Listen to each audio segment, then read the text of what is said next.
Welcome to LiveDaf, your online Daf Yomi Shir. Shalom Aleichem and welcome back to today's Daf Hayomi Menachos Daf Yud Ches. We begin on the 7th line from the top of the Yomit. Ask the Gemara Kasha. So yesterday we concluded that according to the opinion of Rabbi Yehuda, when a person does shechita on a korban, having in mind to allow some of the dam to stay overnight, he says it's possible according to all opinions. There's no discussion,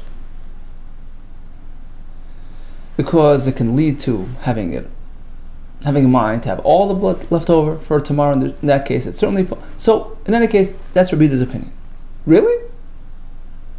All agree? That's Rabbi Yehuda's position. All agree? There's no machlokes between Rabbi Eliezer and the Chachamim on this matter. Is that so? That according to Rabbi Yehuda, in the case of a machshava v'laniach, to allow some of the blood overnight, all agree it's possible, but Tanya, we have a brisa which indicates otherwise. That according to Rabbi Yehuda, actually it's subject to dispute. It's not a matter of consensus. So we begin with a story of my Rebbe. So Rebbe relates, when I went to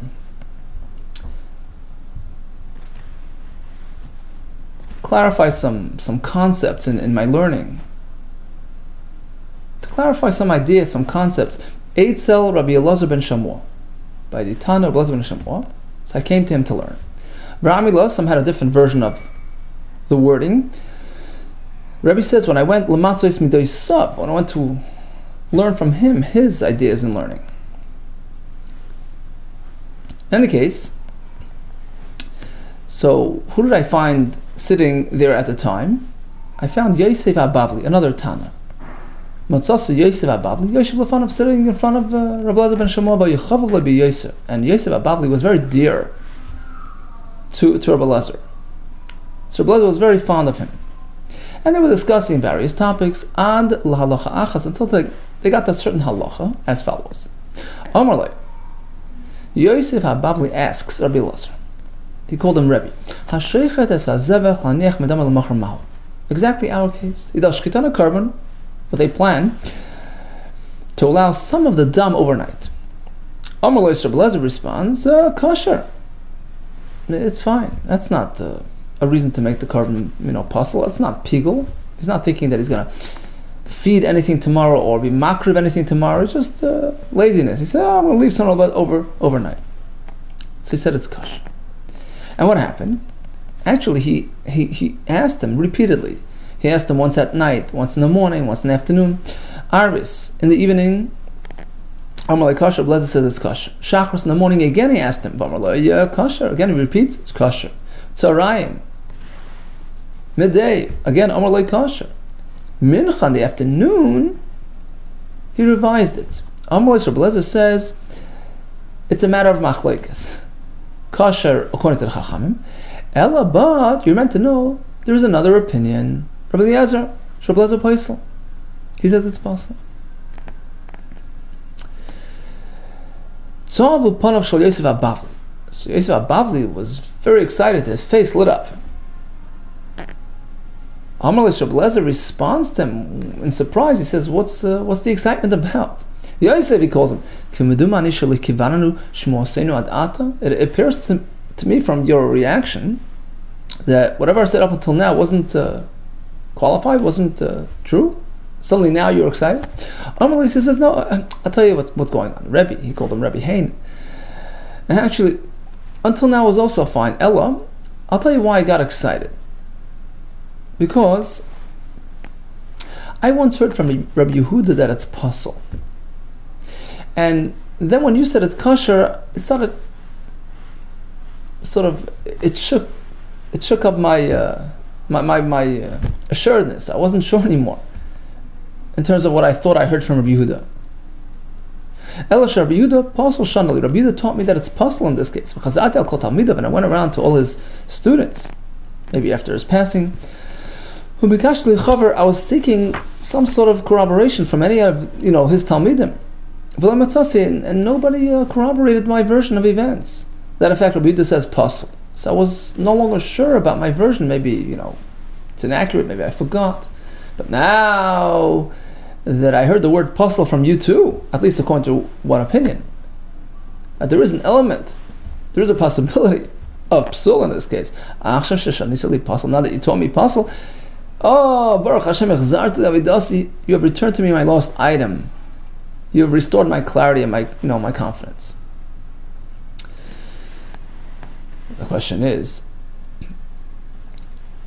what does one have to do with the other? Rabbi Elazar was just telling him that it's a machlekes, whereas Rabbi Yehuda says it's absolutely pasul. We'll get that in a minute. In any case, Zolgu in of Demois. Wow. So Rabbi Elazar ben Shammua, Rabbi Elazar saw this reaction, how excited he got about just clarifying a matter of halacha. He started shedding tears. He got all emotional. V'amar, he says, Ashreichem talmidei chachamim. They made a song. There was a tune composed about this Gemara. Ashreichem talmidei chachamim shedivrei Torah chavivin aleichem b'yoser. How great, how fortunate are you, Talmidei Chacham, that you're so enthralled with the dearness of Torah. It means so much to you. In fact, he applied this pasuk on him. David HaMelech expresses his love for Torah.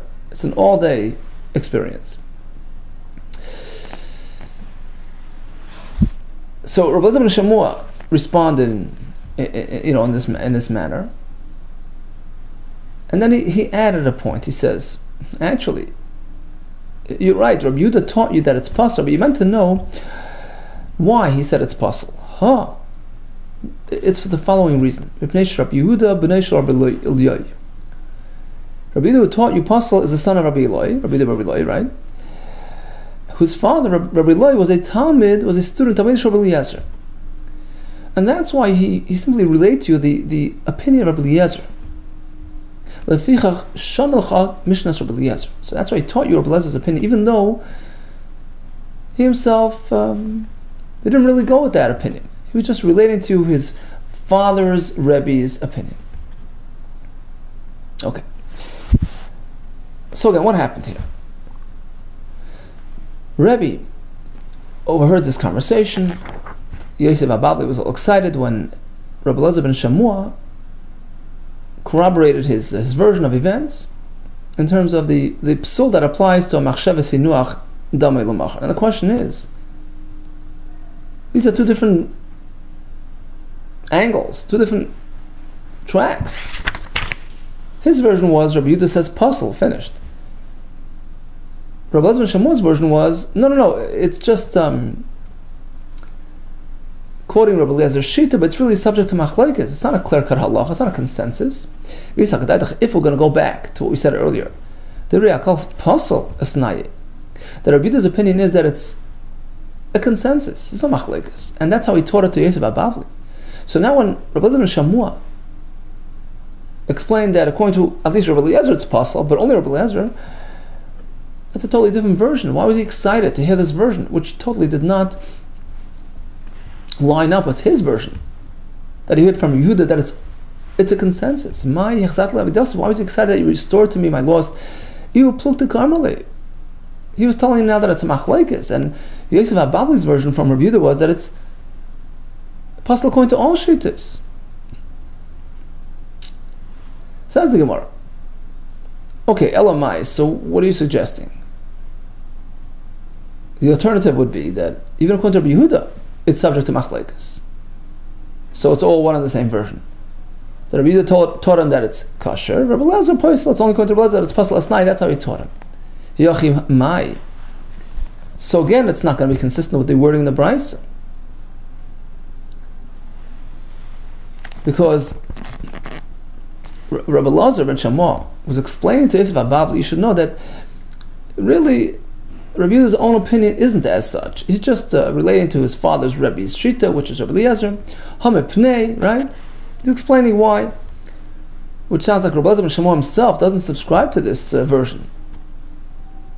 Why not? He himself, Rabbi Elazar ben Shammua himself, also taught him that it's a machlekes. So again, he's on the same page. Why was he differentiating between his version and Rabbi Yehuda's version? Ananami plukta kamasnin, we're also relating that it's a machlekes. Says the one, you know what? Truthfully, Rabbi Yehuda taught him that all agree it's possible. Just so why was he excited when Rabbi Elazar and Shammua told him that it's an achlekes, which is inconsistent with what he's hearing from Yehuda that it's divrei hakoil? Because although he didn't agree totally to his full version, but at least he now sees an opening. Shum pasas ba'olam, that there's some opening, some possibility of psul, at least according to some opinions. So at least somewhat he corroborated Hillel Bavli's, Yosef Bavli's concept that there is a concept of psul by machshavas senuach. Although according to Rabbi Yehuda, it's by consensus, it's not a machlekes.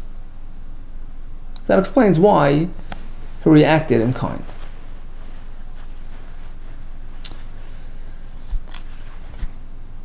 Okay, in any case, before we move on to the next Mishnah, so there's a machlekes regarding machshavas hinuach. He did the shechita, planning on leaving someone blood overnight. So there's a shayla whether it's a kosher or it's pasul. It's a question of whether it's a machlekes, whether all agree that it is pasul, as we learned. Says the Heilige Mishnah. So we shift back to the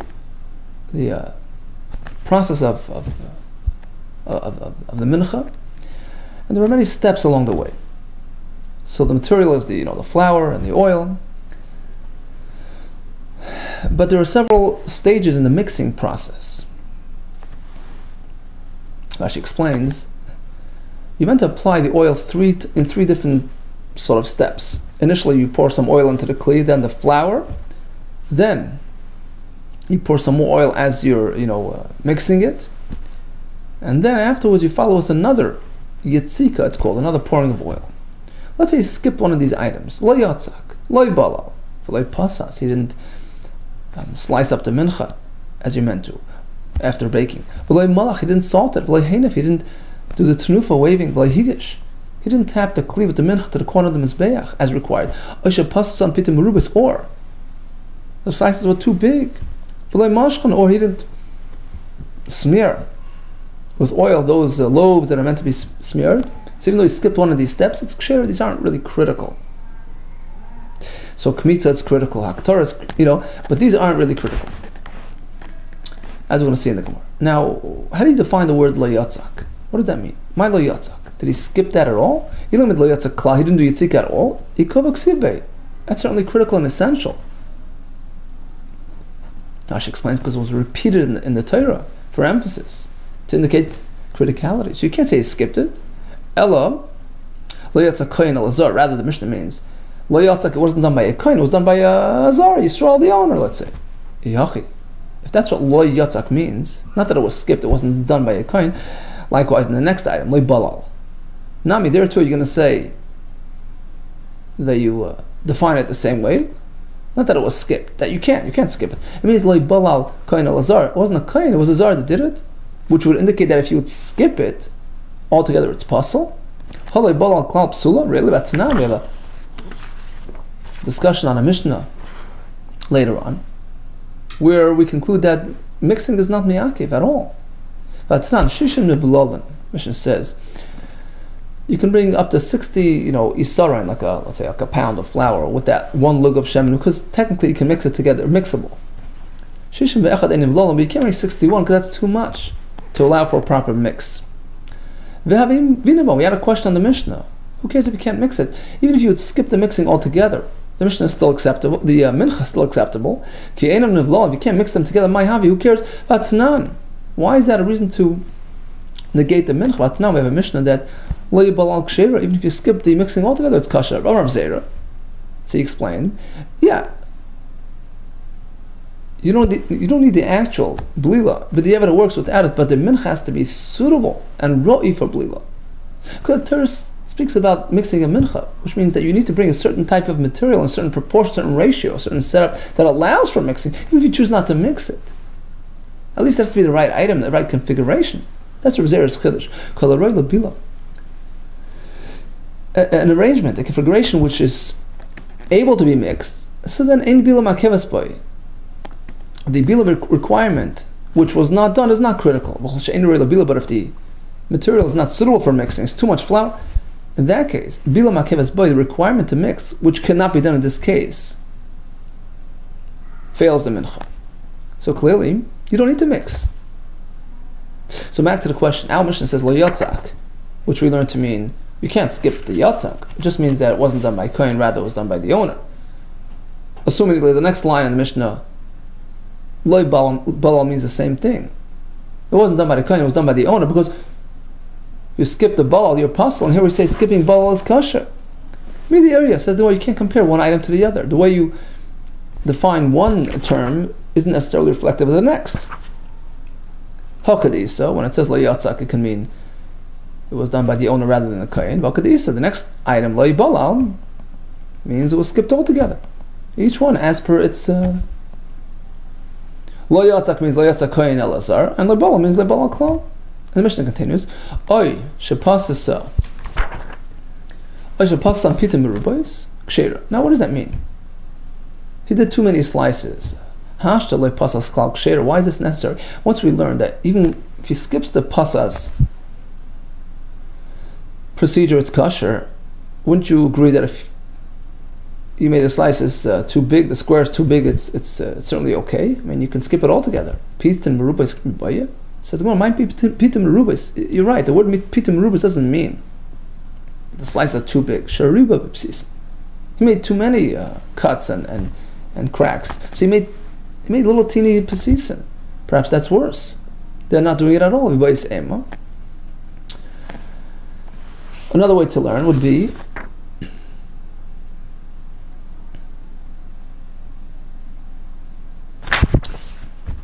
lo'elam pita merubos. Mamish. It means he made the slices too big. Why even discuss this, right? By the time, perhaps I would think it's worse. No, not slicing it at all. If you leave it unsliced, at least you have a full, loaf or whatever. If you slice it properly, so slice properly. But this is like sort of midway. Nishtahi, nishtaher. Maybe it's worse. Sorry, perhaps I would say hasam. If you leave it intact, hasam the ikater is chalas alain. At least you can call it a chala.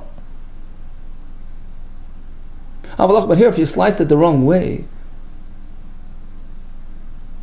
you've left the shore, the pour, without reaching the boat. The loiteras chalas ika is no longer a chala. The loiteras psisnik is no longer properly.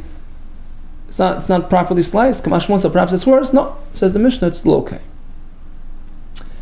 Now, the previously mentioned point that Yitzika can be done by a non-Kain is inconsistent with Rabbi Shimon, who seems to say that a Kain only can do that. Leima Maslisna, perhaps our Mishnah, is like Rabbi Shimon, the son of a Bryce. Rabbi Shimon, I call Kain Shein Moidav Avoid and the Chelek B'Kahuna. A Kain who's not agreeable, he's not committed in his heart. He doesn't believe in the Avoid, the process, that it's divine, that he doesn't attribute importance to these things.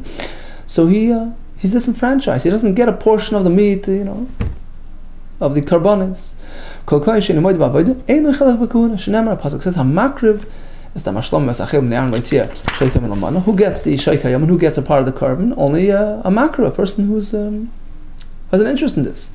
Yeah, yesh the chelak guna gets a chelak guna. Shein avoida, the person who rejects avoida, so he loses the perks as well. In the chelak guna, be'enli Allah zu, and perhaps it's only applies to the item mentioned in this pasuk, which is the bringing the dam to the mizbeach, which is the subject of this pasuk. Makriv is dam. So perhaps only that. What about if you reject other elements of the avodah? What about all the other 15 various types of kohen involvements, avodah involvements? How do we know he has to be committed to those two? Here goes all the different things that the Kohanim do. 15 types of avodas the Kohanim do.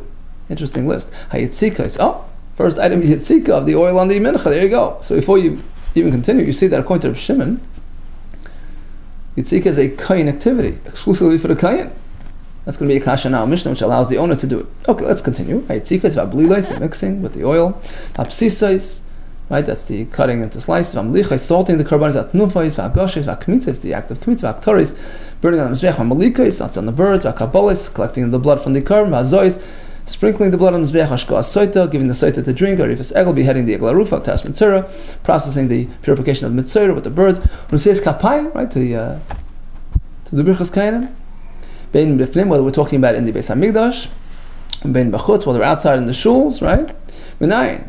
If a kohen is not going to be committed to these activities, how do we know he loses his perks? Talmud Laima, mibnei aron. If he's part of the club, yeah. Avodah Masur bnei aron, only if he's committed to all the avodas that are meant for the kohanim. Kol kohen she'eni moedeh ba. If a kohen rejects any of those, he loses his perks. He can't get, karbanos for consumption. Okay, and Yitzika is exclusively a kohen activity, whereas now Mishnah seems otherwise. Rav Nachman lekasha. I'll tell you what's going on. There's no contradiction. It depends which mincha. Some require a kohen, some not. Kan b'minchas kohanim, kan b'minchas Yisrael. Depends if it's a mincha offered by Yisrael or by a kohen, as the Gemara explains. By minchas Yisrael, the bas kmitzahi, a minchas Yisrael undergoes kmitza, as we learned, right? And we learned from the Pesukim that only starting from kmitza forward do we require a kohen's involvement. Anything prior to that, like Yitzika, can be done by Yisrael. Kmitza forward, mitzvah's kuhuna. Limud we learn from here. Limud al Yitzika blila share bazar. Anything that occurs before that, like Yitzika blila, even an owner can do. But the Brayso with Rav Shimon is talking about a minchas kayhana, which has no kmitza. Minchas kayhanim delavas kmitza. There's no kmitza there. So this delineation, pre-kmitza allowed to a Yisrael, post-kmitza only a kohen, we don't have that by a minchas kayhan. So the whole thing needs to be done by a kohen from beginning to end. Mikara by kuhuna. So the Yitzika needs a kohen.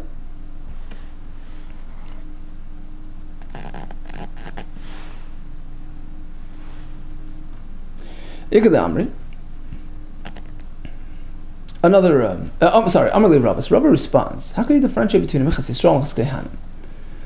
The fact is that the act of Yitzika that applies to Minchas Kayhanim is learned from a Minchas Yisrael. That's where it says Yitzika. So if you're learning from there, you have to import it with all its strings attached. And by Yisrael can do it by the Minchas Kayan as well. You can't differentiate. Amalei Rabbi Michti, look, Minchas Kayan Mehichas Rabbi Yitzika. How does a Minchas Kayan need Yitzika at all? How do we know? Minchas Yisrael from there. Okay, so we've got to follow those rules. Ma'asim, just like there, Ksher Bazar, even Azar can do so. Avhachanam Ksher Bazar, same thing with Minchas Kayanim. There's another slightly different version of this back and forth. Nachman attempted to reconcile this apparent contradiction between the Mishnah, which says Lo Yatzak Kayan is okay, and Rabbi Shimon seems to say otherwise. The answer is like this: Lekasha kam b'nik matzos, kam she'enik matzos. Mishnah is speaking about menachos that go through kmitza. So there we know until the kmitza zar, and afterwards a kohen. Kam b'she'enik matzos. The Brayso is talking about those that don't need kmitza, like minchas kahanim or minchas nesachim as well. There's no kmitza. Amalei Rabba. So again, Rabba responds in kain michti. She'enik matzos. Meiches Rabbi Yitzika. How do we know Yitzika applies to the enik matzos? How do we know? They learn from the nikmatzos, where it says Yitzika nikmatzos. So it has to follow the same parameters. So it has to be kinikmatzos. Ma'asam ksher bazar, avachanamik ksher bazar. It's kosher bazar over there. It should be kosher over here. Ela machrata masnis l'karb. So ultimately, we have to conclude that our Mishnah, which says a kohen need not be doing the tzika, rather a zar can do so, is not going to be going like the Brayso,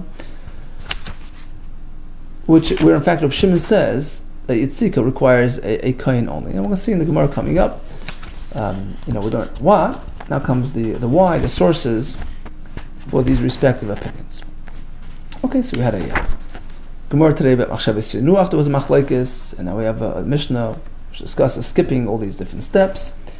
Mechas could still be kasha without them. Regarding Yitzika with a kohen, we have a Machlekes. All the best to you and Atzlach.